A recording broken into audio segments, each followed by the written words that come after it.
this was the image that a woman rendered in paint of a vision that she had had, a dream that she had had, and it was of a lightning bolt entwined by a serpent. Now, the lightning is the manifestation of the solar light. I mean, these are associated, the sun, the lightning, and the fire. And so it represents the solar principle, which I've been talking about. And instead of having simply the lightning bolt, this woman had seen the serpent around it, which is the lunar light. And so what she represented was the totality of the experience, and the two are two aspects of the one. Now you see what happens when one becomes fixed on, let's say, just the spirit. Then the body becomes despised. And this is something that happens in many ascetic traditions.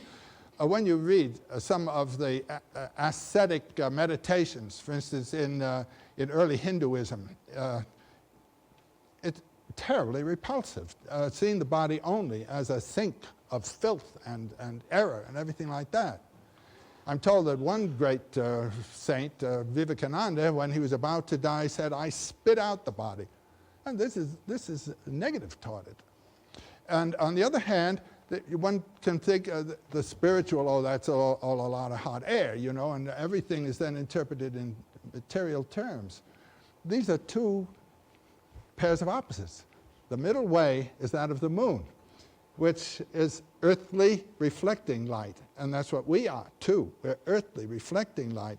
And in the course of our earthly experience, to extract from it the juice, and this will be the theme of this afternoon's talk, of our immortal realizations. That's the path. And it doesn't matter whether you do it in sin or in virtue. You can come to the... That's why you have these, what we call them, negative mythologies that stress the way of sin and violation of all rules and so forth. Smash the social order and come out past it into the real visions.